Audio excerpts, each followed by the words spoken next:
Good luck tonight.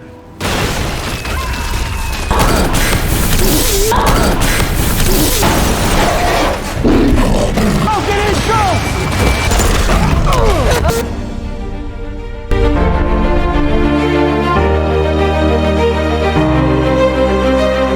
Suspenseful background music starts, slow cinematic narration. The world was never the same after that night. A night when the full moon rose brighter than ever.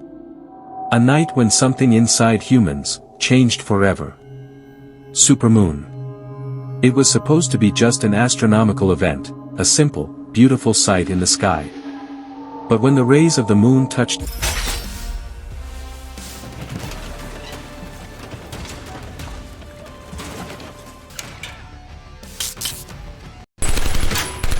human DNA, an ancient curse was awakened.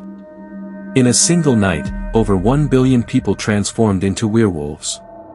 Cities fell into chaos. Governments collapsed. The military tried to fight back, but how can you fight a force of nature itself? A year has passed since that first supermoon night. The world has tried to recover, but another supermoon is coming. And this time, humanity may not survive. Cinematic shots of destroyed cities, terrified people, and the full moon rising. The government's last hope, moon screen. In an effort to stop another disaster, scientists developed moon screen, a special chemical lotion that, when applied, was supposed to block the transformation. Governments urged people to use it. News stations broadcasted warnings. People clung to hope that this would save them. But the truth? Moon screen wasn't perfect. It had time limits. It wasn't 100% effective. Some carried a stronger werewolf gene that moon screen couldn't suppress. And Wesley, a CDC scientist and former soldier, knew the truth. He knew moon screen wasn't going to save everyone. He knew that when the next supermoon rises, all hell will break loose again. And so, he made a choice. He had to get to his family before it was too late. Dramatic pause, eerie background music.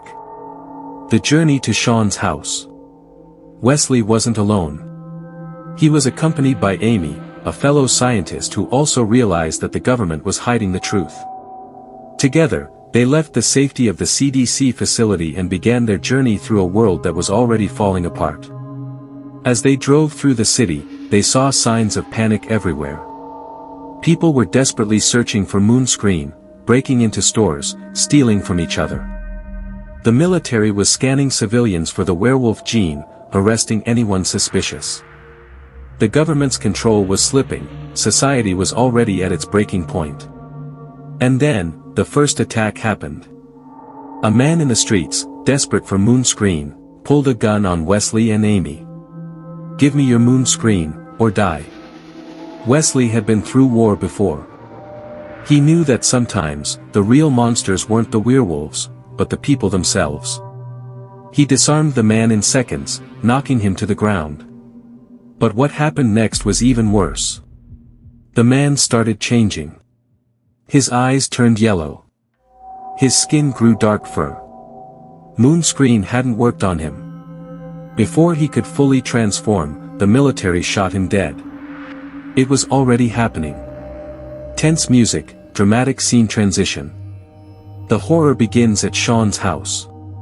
After hours of driving through chaos, Wesley and Amy finally made it to Sean's house. Inside, they found Lucy, Sean's wife, and their young daughter, Emma. But something was wrong. Sean was missing. Lucy looked terrified. He went out to get more moon screen. He should have been back by now. Wesley's heart sank. He knew what that meant. But there was no time to grieve. The supermoon was rising soon. He immediately began fortifying the house. Barricading the doors and windows. Setting up weapons and escape routes. Checking their remaining moon screen supply. Meanwhile, their neighbor Cody, a self-proclaimed werewolf hunter, was standing outside, rifle in hand. He grinned. "It's happening again, and this time, I'm ready." Wesley didn't trust him. Was Cody really here to help, or was he more dangerous than the werewolves? Cinematic cut to the full moon rising above the city.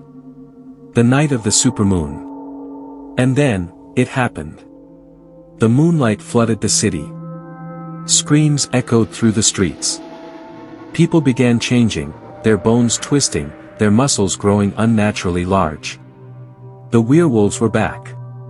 Inside the house, the phone rang. It was Sean. His voice was weak. I didn't make it back in time. I can feel it happening. And then, the line went dead. A shadow appeared outside the window. It was Sean. But he was no longer human. He had fully transformed. Lucy screamed. Emma cried. Wesley raised his gun, but hesitated. Sean looked at them. For one brief moment, it seemed like he was still in control. But then, he turned and disappeared into the night, running with the other werewolves. Slow motion shot of Sean vanishing into the darkness. The final battle. The werewolves attacked. Cody opened fire, killing several of them, but it wasn't enough. One leaped onto him, tearing him apart. Wesley fought with everything he had, using his training to take down multiple werewolves, protecting Lucy and Emma. But they couldn't hold out forever. They had to escape. Fighting through the chaos, they ran, moving through the burning city as werewolves hunted them. Cinematic chase scene, heavy breathing, intense music. As dawn approached, the nightmarish howls of the werewolves faded into the distance. The burning city behind them was no longer a home, it was a graveyard of what humanity once was. Wesley, Lucy, and Emma had made it out, barely. Their clothes were torn, their bodies exhausted, and their minds haunted by what they had just witnessed. But they were alive. For now. The road ahead stretched into an uncertain future, a wasteland of destruction. Smoke curled into the sky from distant fires. Gunshots still echoed in the hills, where survivors fought their last battles. The supermoon was finally setting on the horizon, bathing the earth in its final, eerie glow. For a moment, everything was silent. And then, Lucy spoke. Her voice was soft, trembling with both relief and fear. Did we make it? Wesley didn't answer. He didn't know what to say. Because deep down, he understood something terrifying. The harsh reality. The moon screen had failed. It was supposed to be humanity's last hope, the one thing that could stop people from transforming. But it didn't. Some werewolves still changed, even with the protection. Some people thought they were safe, only to feel their bodies twist and mutate under the supermoon's light. The government had lied. Or worse, maybe they never truly understood what they were dealing with. The supermoon's effects were evolving, getting stronger. If the moon screen had failed this time, what would happen next time? A world with no future. Wesley looked around. The world wasn't coming back from this. Everything humanity had built, the cities, the governments, the laws, was now just a fading memory. People had once feared war, disease, and famine. Now, they feared themselves. Because at any moment, anyone could turn.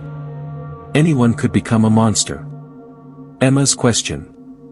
Lucy turned her head toward the sky. Her eyes widened slightly. The moon was still glowing.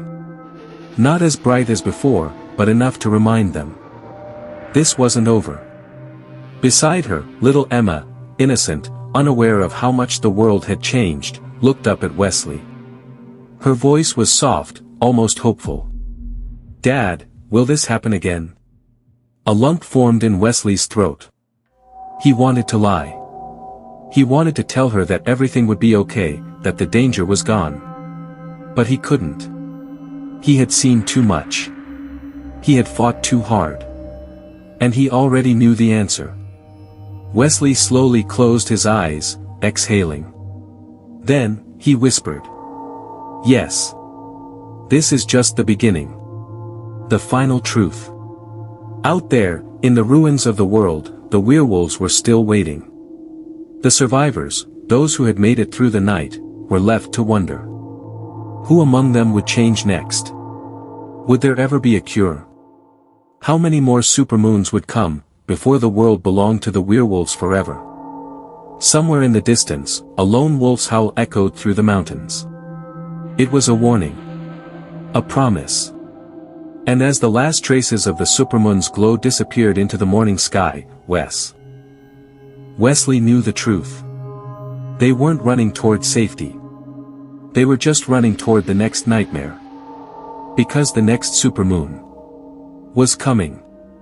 The end, or the beginning?